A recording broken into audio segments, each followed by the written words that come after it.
네, 수강생 여러분 안녕하세요. 경제학부 문성재입니다. 이제 우리 두 번째 세션이 이제 바로 CAPM에 대한 이야기를 말씀을 드릴 건데요. 생각보다 참 고민을 많이 했습니다. 왜냐면은 모든 포트폴리오 티오리 같은 경우도 그렇고 이 CAPM도 그렇고요. 이 두 이야기가 어떻게 보면 이제 이어지는 이야기 같은 거거든요. 그래서 이것이 이제 사실은 그 재무경제학의 주춧돌이라고 할 수 있는 지점들을 이제 건드리는 것이기 때문에 이것을 너무 이렇게 비유나 뭐 이렇게 좀 간접적인 방법으로 이야기를 해버리게 되면은 중요한 메시지들을 상실하게 될 가능성이 또 좀 있겠다 이런 생각이 들고, 그렇다고 이제 수리적으로 이제 보통 리거러스하다고 이렇게 표현하는데요. 수리적으로 이렇게 또 어프로치를 하게 되면은 이게 강의실상에서 뵐 때는 괜찮은데 비대면으로 진행할 때는 이게 충분하게 좀 전달이 되지 못하는 리스크가 좀 있거든요. 그러다 보니까는 이게 저로서는 조금 어떤 식으로 얼마만큼의 내용들을 전달해야 되나 하는 고민을 사실은 좀 많이 했어요. 그래서 이제 나름 이제 고민을 해서 지금 이제 캐팸에 대한 이야기를 좀 준비해 드렸는데 덕분에 조금 좀 업로드가 지체된 점이 있습니다. 그래서 이 부분에 대해서는 좀 양해를 미리 구하고자 합니다.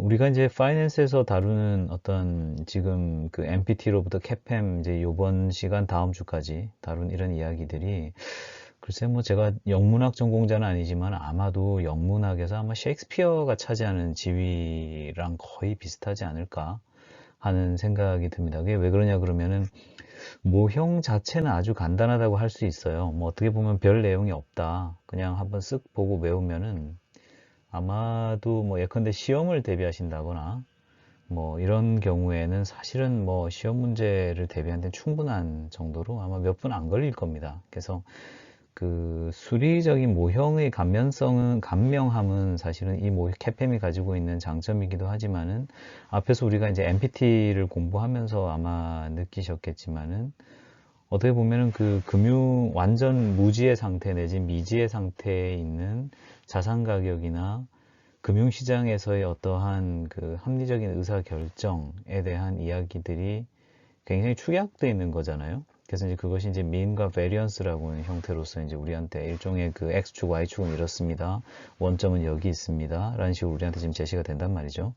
그러면 이제 그러한 상태에서 우리가 최초의 모형, 최초의 관점이라고 하는 것이 어떤 식으로 이제 저희한테 장착되느냐에 따라 가지고서 이후에 이제 새로운 얘기들이 들어온다고 하게 되면은 사실 이제 어떻게 보면 연속극에서 앞부분 빼고 보는 것과 같은 그런 상황이 생길 수가 있는 거죠. 그래서 이제 그런 부분들을 좀 감안을 해서 여러분들한테 이제 전달을 해드려야 되니까 그래서 이제 조금 조심스럽게 제가 좀 어프로치를 하고 있는 면도 있어요. 그래서 이런 부분들은 좀 여러분들 양해를 구하고자 하고 지루하거나 어려울 수 있지만 잘 좀 이렇게 따라와 주시면은 그래도 내가 파이낸스에 대한 어떤 기초적인 이야기는 내가 다 이해하고 있다. 이런 어떤 성취를 얻으실 수 있을 거라는 생각이 듭니다. 어쨌거나 이러한 그 캐팸이라고 하는 이 모형이 결국은 그 이후로 또 계속 지금까지 이어지고 있는 재무경제학상의 많은 논의들에 있어서 하나의 어떤 그 출발점 역할을 하는 것이기 때문에, 그리고 그 모형 안에 숨어 있는 어떤 논의들이나 관점들이 생각보다 굉장히 넓은 범위를 포괄을 하고 있어요. 예컨대 이제 어떠한 가정이 적용되었고 그 안에 어떠한 관점들이 녹아있고 하는 그런 부분들이 이후에 어떤 그 파이낸스를 공부함에 있어서도 다양한 어떤 그 방향성을 제시해주는 그런 논의들이기 때문에 이런 것들을 좀 잘 이해를 하면서 따라가는 것이 좋지 않겠나 이런 생각이 듭니다. 그래서 일단 오늘 준비한 내용을 바탕으로 일단 캐팸에 대한 아주 기본적인 내용들을 좀 말씀을 드릴 거예요. 그래서 암기를 해서 알아버리겠다 하면 아마도 우리 학생들이 그래도 뛰어난 학생들이니까 아마 1, 20분이면 아마 다 외워버릴 수 있을 정도로 아주 간단한 내용들인데 사실 그 뒤에 이만큼 빙산의 일각만큼만이 사실은 암기 대상인 거고 그 뒤에 그 많은 스토리들이 숨어 있으니까 그런 것들을 좀 음미하시면서 따라오시면 좋겠다 이런 생각이 듭니다. 오늘이 이제 벌써 12주차 강의를 하고 있기 때문에 이제 와서 돌아보면 꽤 이제 옛날 얘기를 다시 이제 리마인드를 해드려야 되는 상황이 된 것 같아서 제가 일단 좀 정리를 해서 지금 여러분들께 보여드리고 있고요. 학기 초에 이제 다뤘던 내용으로서 우리가 그 자산가격 결정 모형이라고 하는 것이 크게 두 가지 그 모형이 있다라는 말씀을 드렸었어요. 그래서 크게 그 두 가지 어프로치가 있다고 할 적에 첫 번째가 이제 No Arbitrage Theory라고 그래가지고 어떤 그 주어진 자산들이 있으면은 그 자산들의 관계를 통해 가지고서 우리가 어떤 그 찾아가고자 하는 어떤 그 자산의 가격을 찾아가는 어프로치가 있다라는 그런 말씀 하나 드렸었죠. 그래서 어떤 주어진 자산의 가격들을 이제 조합함으로써 얘는 얘보다 비싸고 얘는 얘보다 싸야 하는데 이건 가격이 왜 이래? 라는 식으로 이제 찾아가는 거죠. 이제 그런 것들이 어떻게 보면 No Arbitrage Theory라고 하는 것이고, 이제 오늘 다루는 CAPM은 이제 전형적인 Equilibrium Theory라고 하는 것들입니다. 그래서 이제 Equilibrium Theory라고 할 적에는 결국 이제 모든 어떤 자산이라고 하는 것이 어떠한 파운데이션을 다 가지고 있다, 경제적인 파운데이션을 다 가지고 있다라고 하는 그러한 어떤 근거 하에서 균형을, 경제에서 어떤 균형이 이루어지고 있는 상태, 그 균형 상태에서 그 자산의 가격을 결정하는 그 나름의 원인들이 있을 텐데, 그 인과관계를 찾아 들어가 보게 되면 그 자산의 가격을 형성하는 뭐 어떠한 요소들이라는 것을 발견할 수 있을 것이다 라고 하는 그러한 관점이 녹아 있는 것이 사실은 Equilibrium Theory가 속하는 어떤 그런 부분들이죠. 그래서 오늘 이제 우리가 공부하게 되는 CAPM 같은 경우도 결국은 자산 가격의 어떤 자산 가격 결정에 대한 어떤 모형으로서요, 나름의 어떤 그 근원을 찾아가 보면 이러이러한 근원 속에서 이 자산의 가격은 균형 가격으로서 이렇게 설정되어야 하는 것이 맞다라고 하는 이제 그런 이야기를 하고자 하는 거죠. 예컨대 이제 삼성전자에 우리가 뭐 한 주 투자를 한다라고 하게 되면 그 삼성전자 주식이라고 하는 것이 만약에 어떤 균형 상태 내지 어떤 나름의 어떤 그 공정한 가격이라고 할까요? 그러한 어떤 가격 수준이라는 게 있을 거 아니겠어요? 물론 이제 실제로는 그 가격선으로부터 벗어나 있을 수도 있겠습니다만, 어쨌건 그 나름의 균형 상태에서의 삼성전자의 어떤 기대 수익률을 우리가 찾고 있다라고 하게 된다 그러면 이제 그 시점에서 우리가 가지고 있는 지식이 뭐냐라는 걸 생각해 보면, 현 시점에서 우리가 갖고 있는 지식은 모던 포트폴리오 시어리죠, 그죠? 그러면 이 모던 포트폴리오 시어리에서 가지고 있는 이 지식들을 바탕으로 해서 나름 경제가 균형 상태를 이루고 있었을 때에 어떠한 특정한 자산의 어떤 기대 수익률이라는 것이, 혹은 그 자산의 가격이 어떤 식으로 결정될 수 있느냐라고 하는 논의로 이어질 수 있을 거다라는 생각을 하실 수 있을 거예요. 그래서 학기 초에 말씀드렸던 그 에셋 프라이싱 모델 중에서 특히 이제 Equilibrium Theory에 대한 이야기로서 이제 가장 전형적인 형태, CAPM에 대해서 이제 오늘 말씀을 드릴 거예요. 근데 이제 우리가 파이낸스에서 우리가 보통 이렇습니다. 그러니까 우리가 가격하고 수익률은 다른 거예요. 그죠? 우리가 뭐 저 카페라떼 한 잔 사 먹으려 그러면 카페라떼 우리 학교 한 얼마 할까요? 한 3,000원 전후 할까요? 뭐 이제 밖에 스타벅스 같은 데 가면 좀 더 줘야 될 거고, 더 좋은 샵에 가면은 뭐 6,000원, 7,000원 뭐 이렇게 가격이 이제 천차만별인데요. 결국 이제 우리가 재화를 취득하는 데 들어가는 금전적인 그 규모를 우리가 보통 자산의 가격이라 그러잖아요. 근데 이제 반면에 자산의 수익률 그랬을 땐 보통 뭐 우리가 은행에 이자를 받고 저금을 한다 그러면 1년에 내가 2% 받고 저금했다 그러면 이제 예금이라고 하는 어떤 자산의 수익률이 2%구나. 혹은 뭐 삼성전자 주식을 투자를 했는데 삼성전자 주식을 투자했더니 뭐 1년 동안에 주가가 10% 올랐다. 그러면 이제 얘가 이제 주는 우리의 어떤 그 수익률 10% 이렇게 생각을 한단 말이에요. 근데 사실은 파이낸스에서는 그 자산의 가격과 자산의 수익률은 사실은 동전의 앞 뒷면과 같이 이렇게 좀 연결되어 있는 그런 측면이 있는데, 그 부분에 대한 이야기를 사실 지금까지 할 기회가 없었기 때문에 오늘 이제 그걸 좀 짚고 넘어가고자 합니다. 지금 이제 이 슬라이드에서 여러분들이 보고 계시는 거는 사실은 파이낸스의 가장 기초적인, 어떻게 보면 가장 근본적인 식을 지금 말씀드리는 거예요. 그러니까 세상에 있는 많은 그 식들 중에 유명한 뭐 공식들이 많이 있겠죠. 가장 뭐 유명한 식이 아마도 제 생각에는 그 왜 상대성 이론 물리학에서 나오는 그 E는 mc 스퀘어 그래가지고서 이 그 우주에 존재하는 에너지라고 하는 거는 질량하고 이제 광속의 그 스퀘어가 이제 곱해지면 된다. 그래서 결국은 이제 질량이라고 하는 물질과 에너지라고 하는 어떤 그 등가의 교환이 가능하다. 뭐 이제 그러한 논의 하에서 뭐 원자력 발전 이야기가 나오고 뭐 이런 식이잖아요. 근데 이제 우리가 파이낸스로 돌아와서 보면 우리 그 파이낸스에서도 굉장히 멋있는 식이 있는데 지금 보고 계시는 바로 이 식이에요. 예컨대 이제 소비를 기반으로 할 때에 우리가 이제 결국 미시경제학 공부하면은 지금 현재 시점의 소비와 다음 시점의 소비가 있다고 했었을 때 그 두 소비 사이에서 내가 최적의 선택을 해야 되는 어떤 그런 선택을 해야 되잖아요. 그래서 이제 그 속에서 내가 얼마만큼 저금을 하고 저금된 것만큼은 어떻게 내가 투자를 하고 그 투자 포트폴리오 어떻게 짜지 이런 스토리를 우리가 공부하고 있어요. 그게 지금 파이낸스인데 지금 예를 들어서 우리가 이제 저금을 하고 부를 가지고 있는 것은 기본적으로는 내가 내 삶에서 효용을 찾는 과정이죠. 그럼 이제 그 삶을 살면서 내가 추구하는 효용, 말하자면 유틸리티, 그 유틸리티 맥시마이저로서의 나 자신과 내가 가지고 있는 부라는 것을 돌아볼 적에 결국은 현재의 부와 미래의 부라고 함에 있어서 우리가 결국은 그 둘 사이에 어떤 밸런스를 통해서 결국은 전체적인 효용 극대화를 추구를 하는 건데요.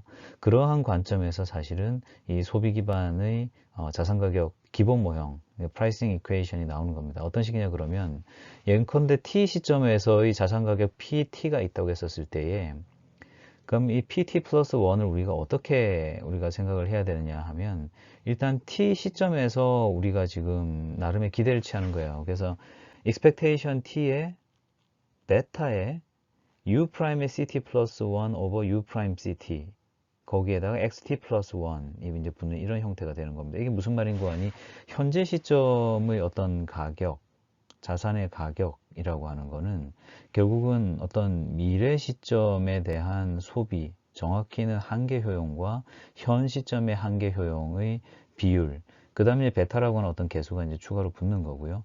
그 다음에 이제 그 기대가 XT 플러스 1이라고 하는 거. 여기서 이제 X라고 하는 게 자산의 페이오프를 이야기하는 거예요. 내가 이 자산을 홀딩하고 있었을 때에 T 플러스 1기에 나한테 얼마만큼의 어떤 페이오프가 주어지느냐. 라고 하는 거를 이렇게 뭉뚱그려서 자산의 가격이라고 하는 것입니다. 그래서 결국은 자산의 가격, 현재 어떠한 자산의 가격이 있다고 하는 것은 현재 시점에 어떤 기대를 반영하고 있는데 얘가 무엇에 대한 기대를 반영하고 있냐 그러면 결국 이 자산이 다음 시기에 미래에 가져다 줄 페이오프와 그 다음에 그로 인해서 발생하는 내 소비의 어떤 증감이 있겠죠.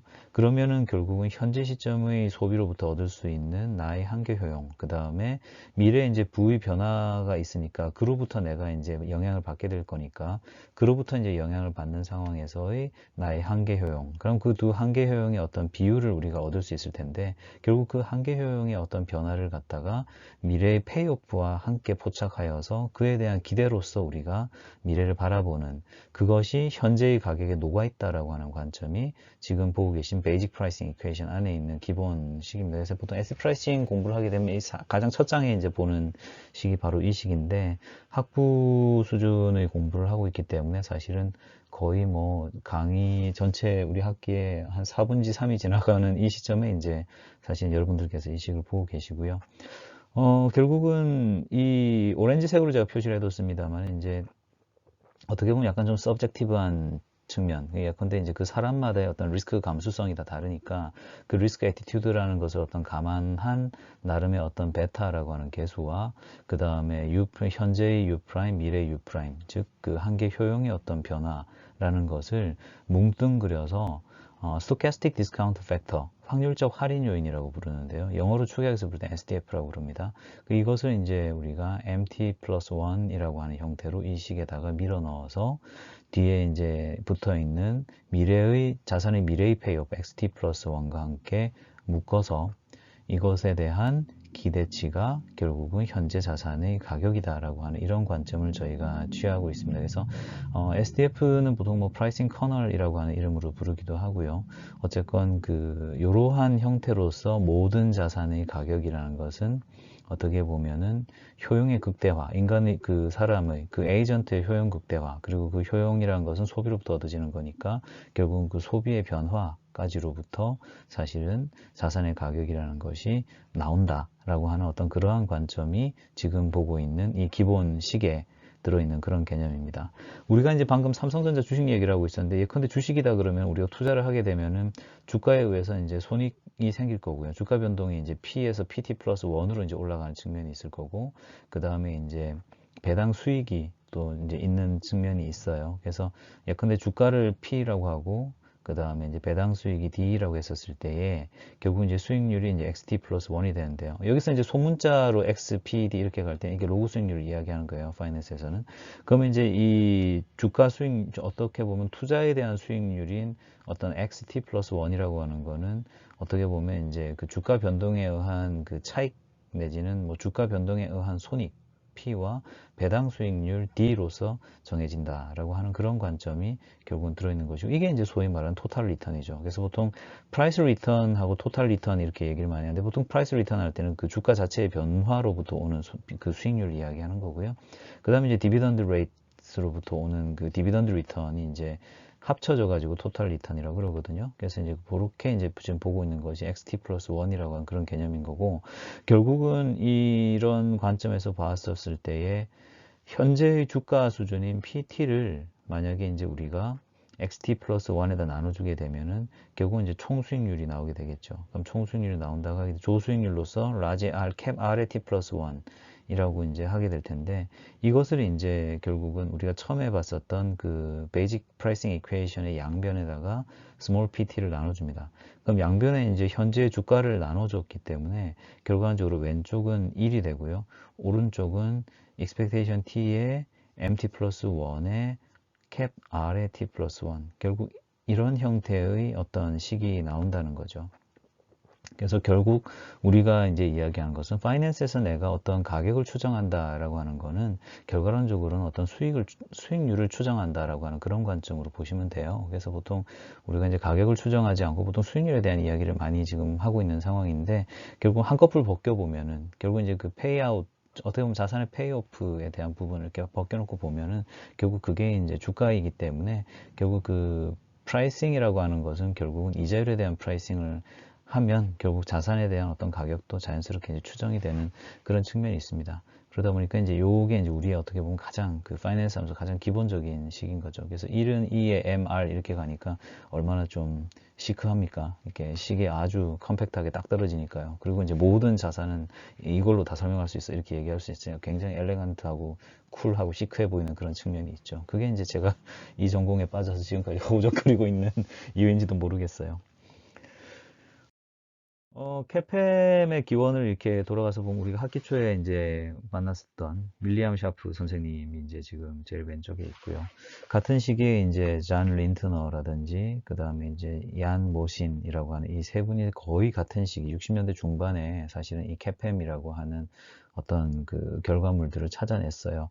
어떻게 보면 MPT를 그대로 받아들이는 상태에서 이렇게 따라가 보면 어떻게 보면 나올 수밖에 없는 결과라고 할 수도 있겠습니다만, 1960년대는 뭐 지금으로부터 거의 뭐 60년 전의 얘기잖아요. 그러니까 그 옛날에 사실은 이렇게 학자들이 연구를 해서 풀어낸 거죠. 그 옛날에 무슨 컴퓨터가 있었겠습니까? 뭐가 있었겠습니까? 다 종이에 끼적끼적 풀어가지고 하셨을 거예요. 이 어르신들이. 그래서 실제 이 캐팸이라고 하는 것은 아까도 말씀드렸듯이 MPT 하에서 우리가 이제 사실은 세팅을 해놓고서 자산의 어떤 수요가 충족되는, 위험 자산에 대한 어떤 수요가 충족되는 어떤 그런 균형 상태에서 어떠한 자산의 가격이 있다고 했었을 때 그 자산의 가격이 어떻게 디파인 돼야 되는지에 대한 이야기를 하고 있다라고 말씀드릴 수 있습니다.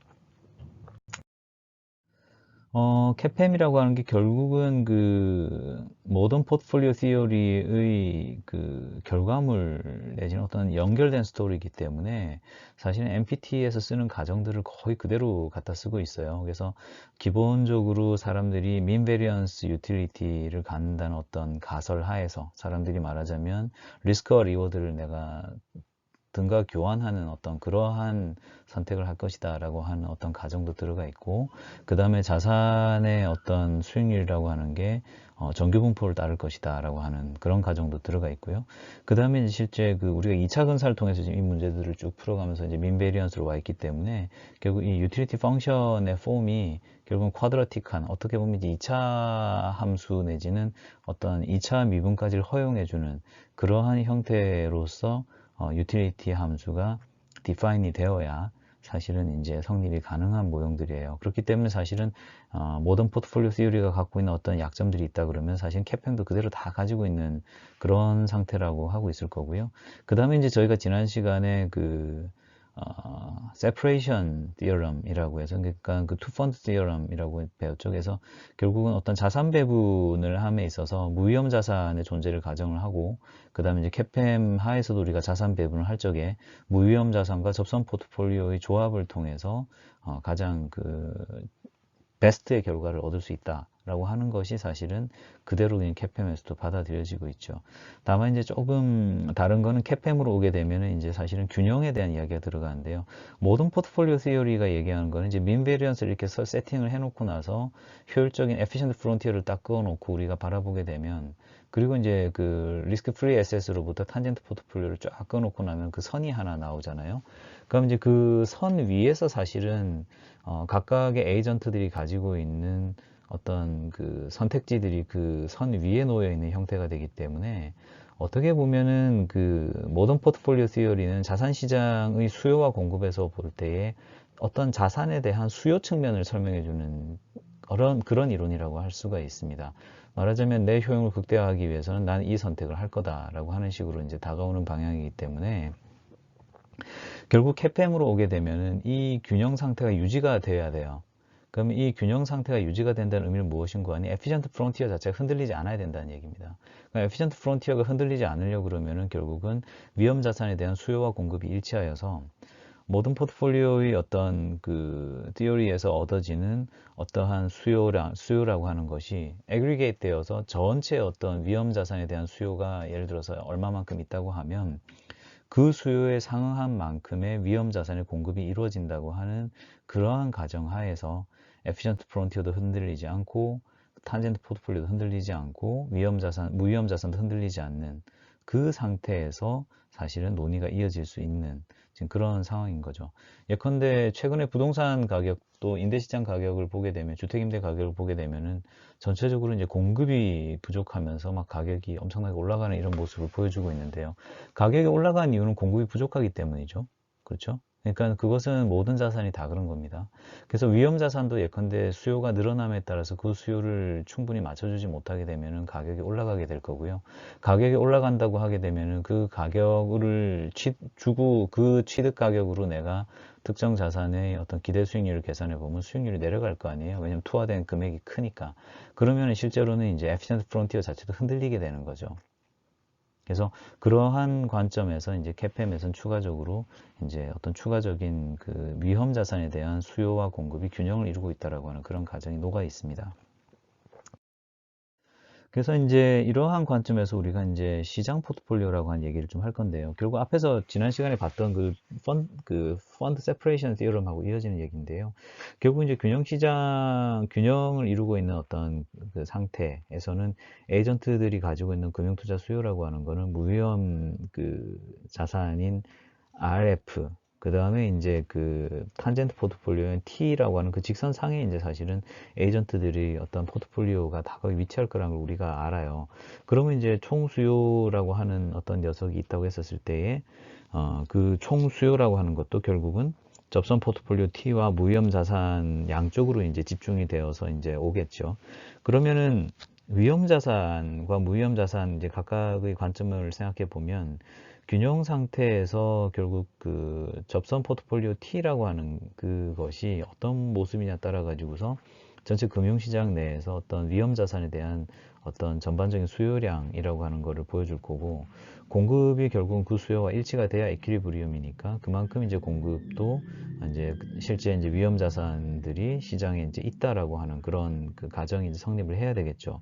그렇기 때문에 결국 이제 CAPM에서 보통 탄젠트 포트폴리오 T라고 이제 얘기를 하지 않고 시장 전반에 대한 어떤 그 공급과 수요의 일치된 어떤 에퀴리브리엄을 설명한다라고 해서 시장 포트폴리오라고도 불러요. 그래서 시장 포트폴리오로 가다 보니까 이름을 이제 M으로 이제 보통 그 첫자를 따서 이렇게 부르고 있죠.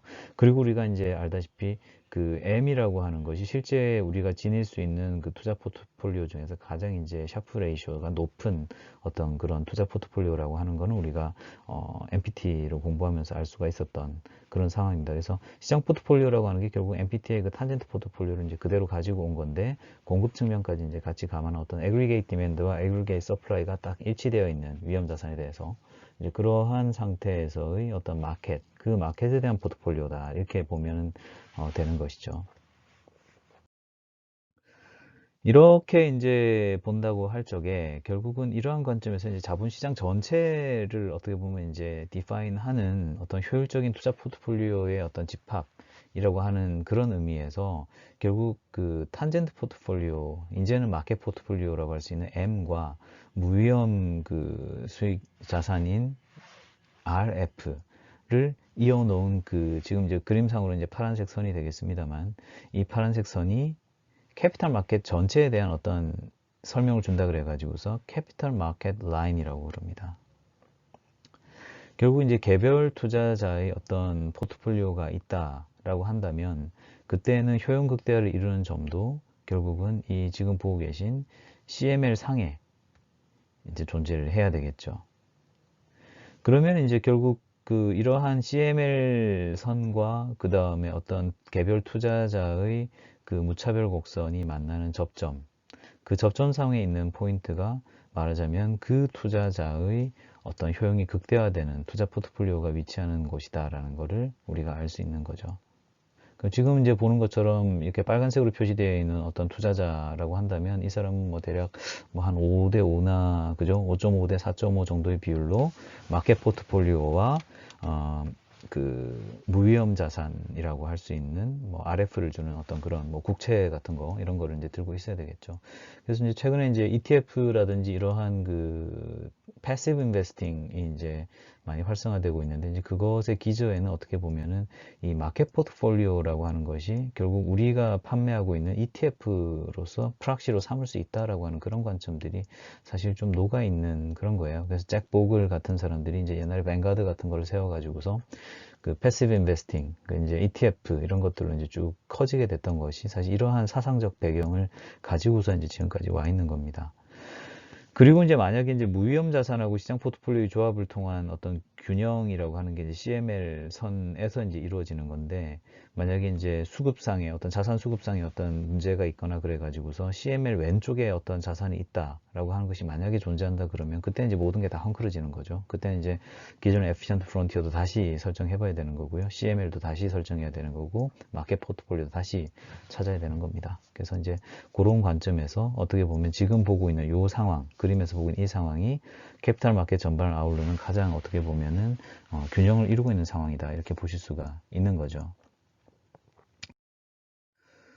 펀드 세퍼레이션 티어럼에 대해서 이제 저희가 이제 조금만 이야기를 하고 가면 좋을 것 같은데, 이제 이미 보셨던 슬라이드인데, 이제 여기서는 이제 좀 다른 거는 W만큼의 부를 아까는 이제 저번에 할 때는 일반 뭐 위험 자산에 투자를 했었는데, 요번에는 아예 시장 포트폴리오에다가 할애를 했죠. 그래서 W만큼 시장 포트폴리오, 마켓 포트폴리오 M에다가 놓고 1-W만큼은 무위험 자산, 무위험 수익률로 운영을 할 거예요. 그럼 이 포트폴리오의 민과 베리언스를 생각해 보게 되면, 미는 웨이티드 썸이 되니까 결국은 뮤의 M만큼을 시장 포트폴리오에서 얻고, 그 다음에 RF만큼을 무위험 수익률이니까요. 1-W만큼 얻고, 그렇게 이제 웨이티드 에버리지가 될 거고, 그 다음에 분산이라고 하는 거는 이제 우리가 알다시피 무위험 자산으로부터는 사실은 변동성이나 콜레이션이 나오지 않으니까 결국 위험 자산에 대한 부분만 딱 덩그러니 남겨지게 될 거다라고 하는 거를 우리가 이제 알 수가 있죠.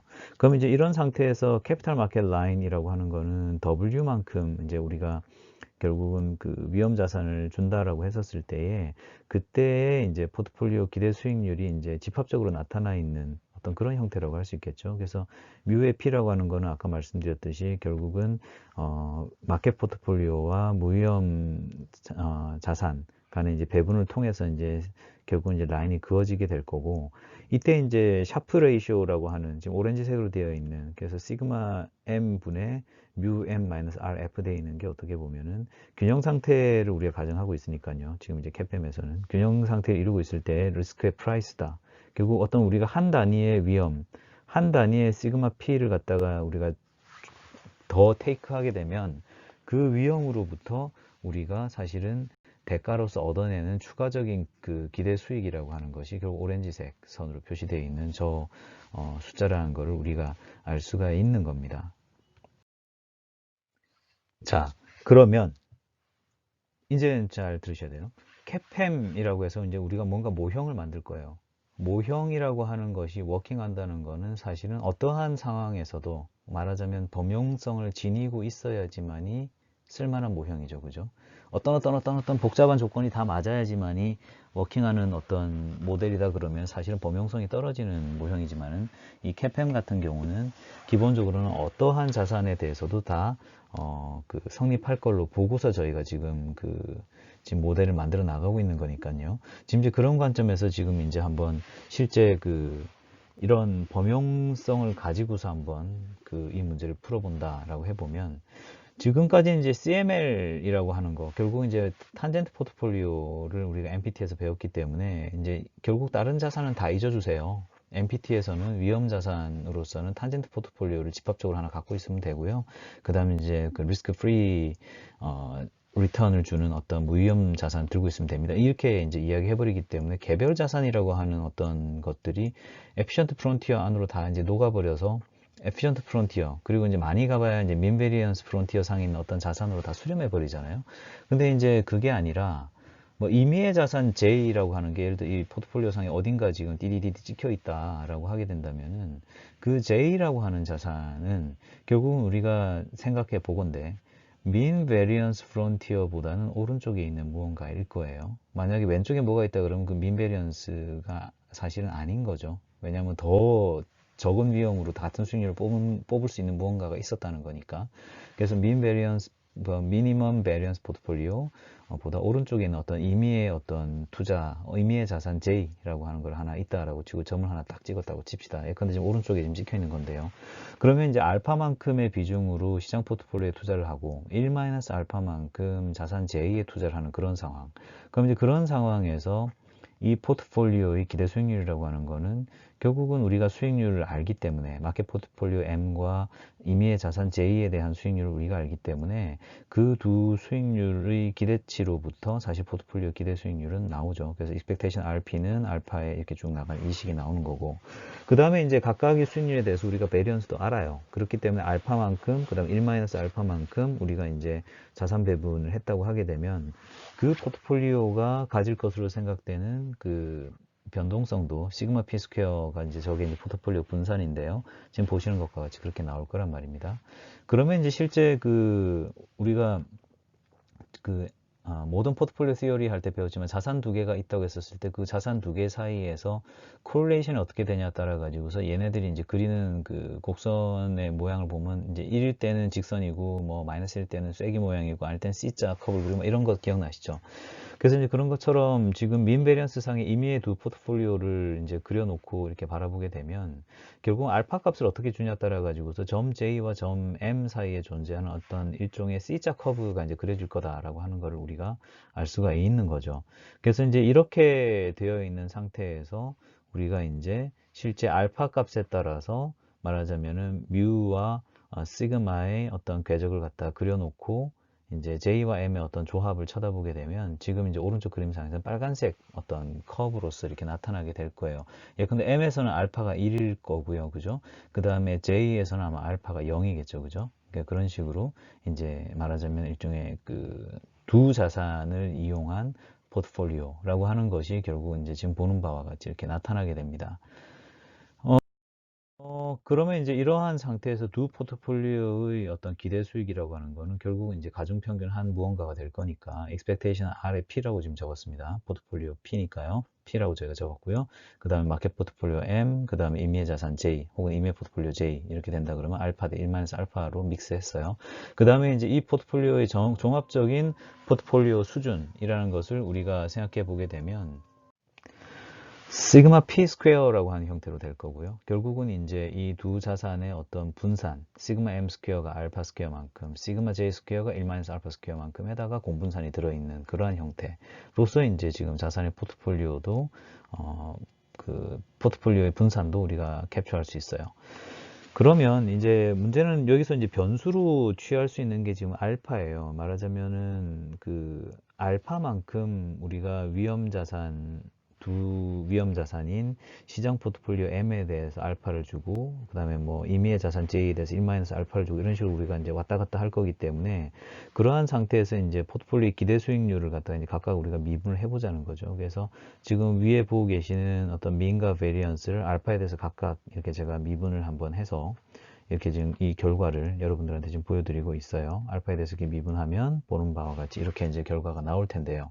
그러면 이제 실제 알파의 변동에 따라서 민과 베리언스가 이렇게 움직인다 라고 하는 것을 알고 있는 상태에서, 그러면 우리가 실제 이렇게 보는 거죠. 그러니까 베리언스가 이만큼 변동하였을 때 포트폴리오의 기대 수익률은 어떻게 움직일까라는 걸 생각해 보면은, 이제 지금 보는 것과 같이 제가 미리 구해 놓은 결국은 알파를 가지고서 도함수를 갖다가 민에 대해서 구하고, 알파를 가지고서 시그마에 대해서 우리가 구해 놓은 그 결과를 이용하여서 결국은 베리언스가 약간 움직였었을 때에 민이 얼마만큼 움직이는가에 대한 결과를 우리가 얻을 수가 있는 거죠. 정확히는 이제 표준 편차를 제가 이제 미분해서 밀어 넣었습니다만, 그러면 제일 첫 번째 줄 오른쪽에 있는 저런 결과를 얻게 돼요.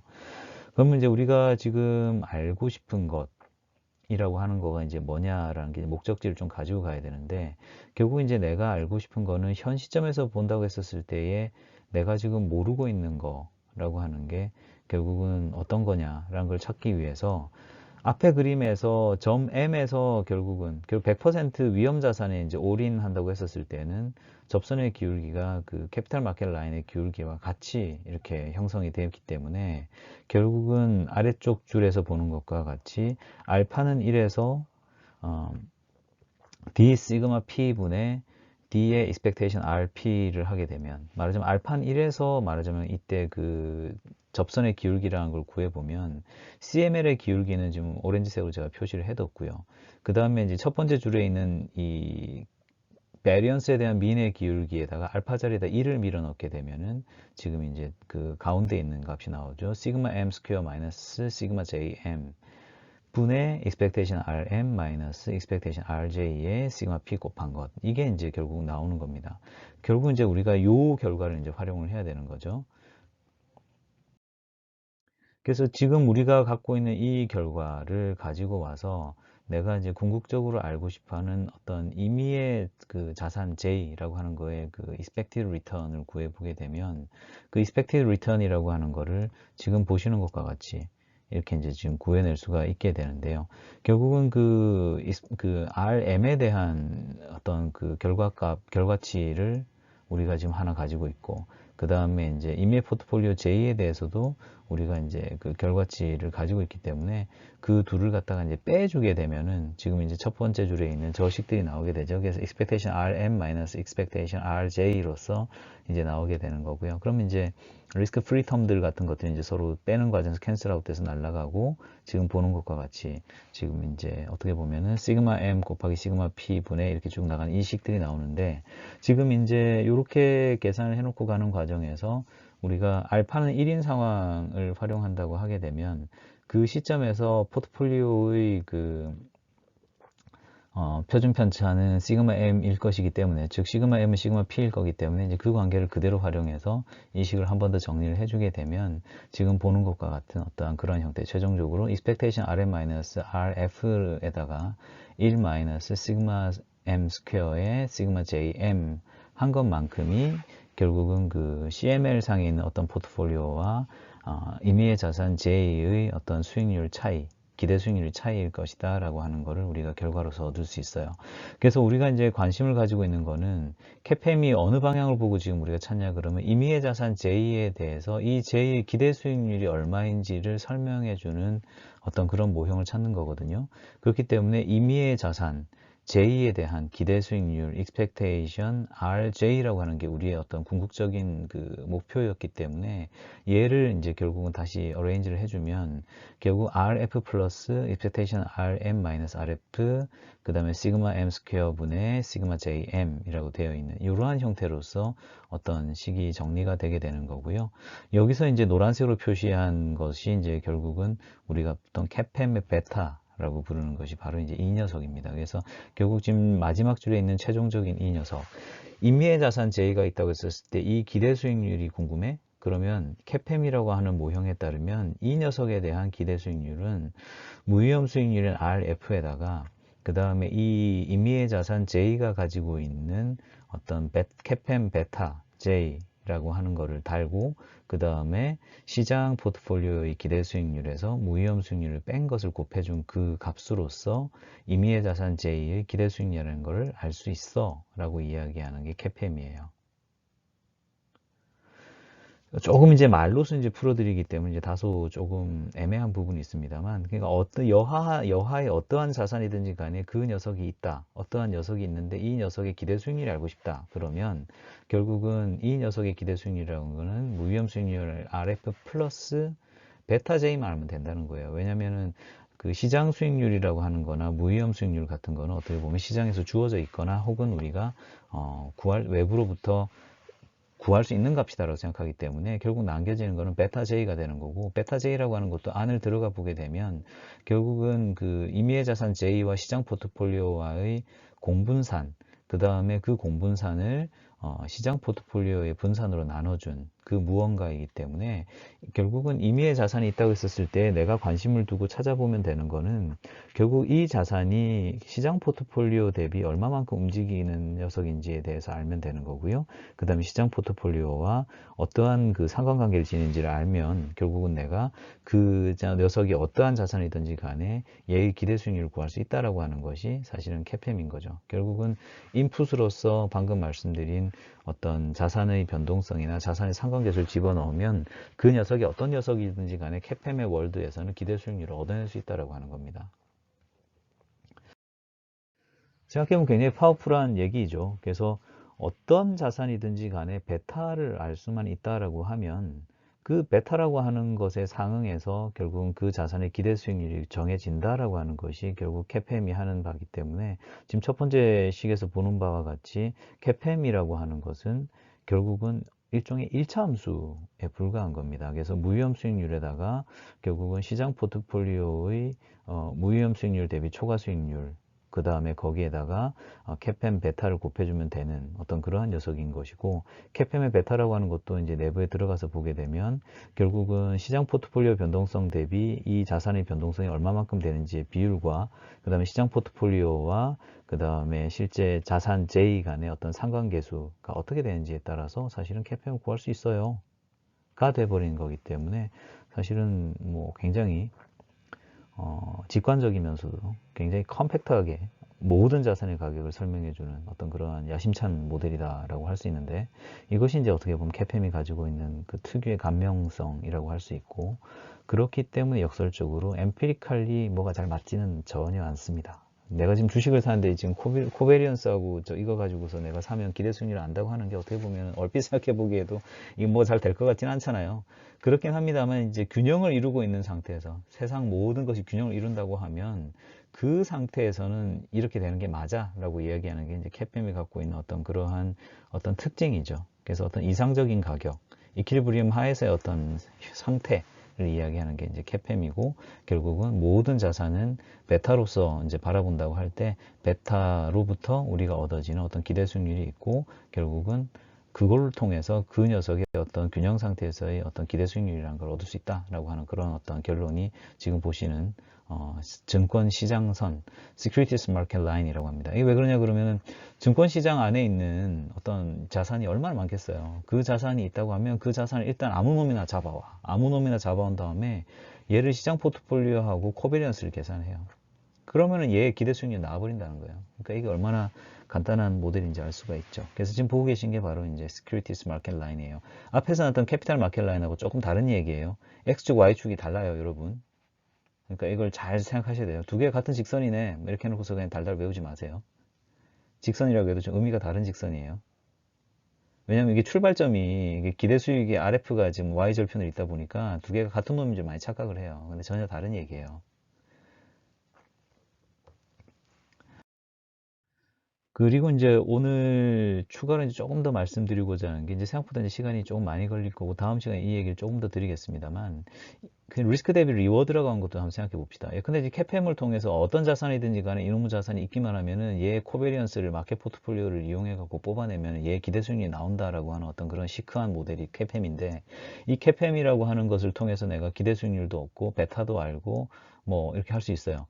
그러면 이제 이렇게 가만 생각해 보면은 어떤 자산이 있다고 했었을 때 어떤 자산은 리스크 대비 리워드가 좋고 어떤 자산은 리스크 대비 리워드가 낮을 수가 있죠. 그럼 이제 이것에 대해서 좀 생각을 해보자는 거죠. 예컨대 지금 그 시그마 J가 시그마 P인 상태를 우리가 생각을 해보겠습니다.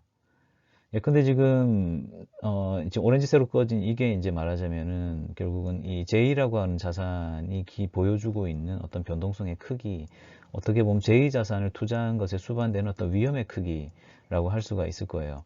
그럼 이제 여기에서 일종의 그 확률적 지배관계가 성립하는데요. 어떤 관계가 성립하냐 그럼 아래쪽에 있는 그 녀석은 J라고 하는 자산을 담음으로부터 생기는 어떤 기대 수익률을 그 수준으로 보여주는 거고요. 그 다음에 이제 그 위에 있는 하늘색은 뭐냐 그러면은 결국 CML 상에 그 캐피탈 마켓 라인 상에서 무위험 자산과 시장 포트폴리오의 그 배분을 통해서 얻어낼 수 있는 가장 최적의 리스크 대비 리워드가 베스트인 그 상태에서의 기대 수익률이에요. 말하자면은 똑같은 위험인데도 불구하고 자산 J가 CML 라인 상에 있는 어떤 그 자산보다는 기본적으로는 기대 수익률이 좀 떨어지는 거죠. 그죠? 그래서 이 차이에 대해서 우리가 지금 알아보는 거예요. 그래서 결국은 그 CML 라인 위에 있는 어떤 그 포트폴리오라고 하면 만약에 여기서 우리가 지금 그 시그마 J를 갖다 이제 우리가 쓴다라고 하게 되면 결국은 RP라고 한 거는 RF의 샤프 레이시오에 이제 시그마 P 곱한 거 이렇게 나올 거예요. 그 다음에 이제 임의 자산에 대한 기대 수익률은 우리가 결국 이제 CAPM을 통해서 이제 배웠습니다. 그러면은 만약에 이제 이 시그마 값을 시그마 J로 이제 픽스 해 놓고서 CML 상에 존재하는 어떤 그 자산 P와 그 다음에 이제 실제 내가 임의로 선택한 자산 J의 어떤 기대 수익률 편차를 한번 구해보자라는 거예요. 그래서 이걸 통해서 제가 좀 컨셉을 한 번 더 여러분들한테 클리어하고 넘어가기 위해서요. 그래서 expectation RP 마이너스 expectation RJ 했었을 때 지금 이제 마지막 줄에 있는 저 식이 이제 튀어나온단 말이죠. 샤프 레이시오가 하나 튀어나오고 그 다음에 뒤에 있는 거 뭐냐 그러면은 시그마 J 그러니까 원래 얘가 가지고 있는 어떤 변동성의 크기에다가 시그마 JM 오버 시그마 M 결국은 이제 그 자산 J와 마켓 포트폴리오 코베리언스 오버 그 다음에 이제 표준 편차가 밑에 깔려 있는 이런 형태가 되는 거죠. 그러면 이제 이런 상태에서 이제 실제 확률적 지배관계가 존재하기 때문에 expectation RP에다가 expectation RJ를 빼면은 양의 값이 나올 거예요. 그래서 실제로 이제 얘를 정리를 해보게 되면은 결국 코베리언스라고 하는 게 지금 결부돼 있잖아요. 왜냐하면 시그마 JM이라는 게 코베리언스인데 얘를 갖다가 이제 결국은 풀어놓고 보면 분모 분자에 이제 시그마 M이 있으니까 얘는 캔슬아웃 시켜버리고 남는 녀석이 결국 시그마 J 텀이 하나씩 튀어나오니까 다시 식을 어레인지하고 보면 어떤 식으로 정리하냐 그러면 μm-rf 결국은 마켓 포트폴리오의 기대 수익률은 무위험 수익률보다 당연히 높을 거니까 얘는 양의 값이 나올 거고요. 그 다음에 시그마 J 오버 시그마 M 얘는 마켓 포트폴리오보다 클 수도 있고 작을 수도 있고 하지만 어쨌건 분모 분자가 다 양이기 때문에 얘도 부호는 양이에요. 그 다음에 마지막 1-로우의 JM이에요. 결국은 그 중요한 건 로우입니다. 왜냐 그러면 결국 로우 값이라고 하는 거는 상관계수이기 때문에 마이너스 1에서 1까지의 값을 간다는 거거든요. 결국은 1-로우의 JM이라고 가질 수 있는 얘의 맥시멈 그 값이 어디 있겠어요. 로우가 결국은 마이너스 1일 때에 2가 나올 거고요. 그 다음에 이제 로우가 1일 때는 빵이 나오겠죠. 그죠? 그래서 동일한 변동성 수준, 예컨대 이제 시그마 J를 가지고 있는 어떤 그런 임의의 자산이다라고 할 때에 이 그 동일한 변동성 수준 하에서 우리가 취할 수 있는 어떤 자산의 기대 수익률이라고 하면 그 범위가 어떻게 되냐 그러면 어퍼 바운드는 SML 상에 있는 어떤 포트폴리오의 이 expectation RP가 될 거고요. 그 다음에 이제 그거보다 이제 수익률이 떨어지는 애들이 그 변동성 수준이 잔뜩 있을 건데 그거는 이제 결국은 로의 JM을 통해서 우리가 알 수가 있을 거다. 그 다음에 이제 물론 시그마의 어떤 스케일은 고정되어 있으니까 이제 그건 신경 안 쓰고 있는 거고요. 그래서 이제 결국 중요한 거는 자산이 무언가의 문제가 아니라 콜레이션이구나라고 하는 거를 알 수가 있는 거죠. 그래서 콜레이션이라고 하는 것은 결국 약간 백워드 루킹한 측면이 있어요. 왜냐하면 과거 히스토리컬리 이 자산이 뭐 예를 들어 비 오는 날 오르고 비 내리는 날 빠지고 하는 그런 식이 있다 그러면 얘는 아 날씨랑 같이 가는 녀석이구나 이제 이런 식으로 생각하는 것처럼 결국은 상관계수라고 하는 것은 과거의 히스토리컬 프라이스를 통해서 이제 역산되는 측면이 좀 있다 보니까 이제 약간 백워드 루킹한 한계를 지니기는 합니다만 캐팸상에서 우리가 어떠한 그 리스크 리워드의 관계를 쳐다본다고 할 적에는 결국은 그 상관계수를 중심에 놓고서 얘가 가지고 있는 어떤 특성이라고 하는 것을 좀 바라봐 줘야 한다라고 하는 것을 우리가 알 수가 있죠.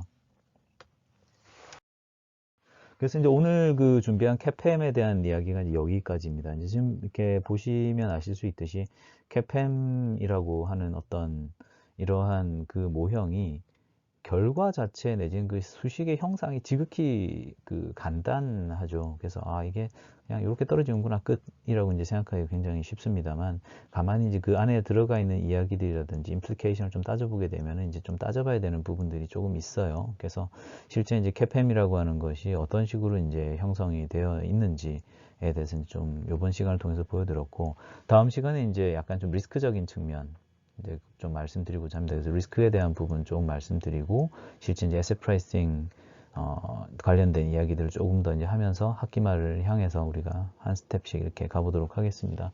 최근 들어서 약간 코로나 환자가 많이 확진자도 늘어나고요. 그래서 이게 지금 굉장히 좀 사회적으로 문제는 되고 있어요. 그래서 여러분들 더더욱 좀 개인 위생 방역 신경 많이 쓰셔야 될 것 같고 저도 이제 이 수업 말고 다른 수업이 하나 더 있는데 이제 그 같은 경우도 지금 비대면으로 할지 대면으로 할지 지금 막 학생들하고 의논을 하고 있습니다. 그만큼 어려운 시기입니다만 그리고 단기에 끝날 거로 생각되지는 않습니다만 우리가 하여간 뭐 겪어야 되는 일은 겪어야 끝나는 거니까요. 각자 이제 실력 쌓고 공부하면서 이렇게 시간 보내면 좋을 것 같아요. 다음 주에 뵙도록 하겠습니다. 고맙습니다.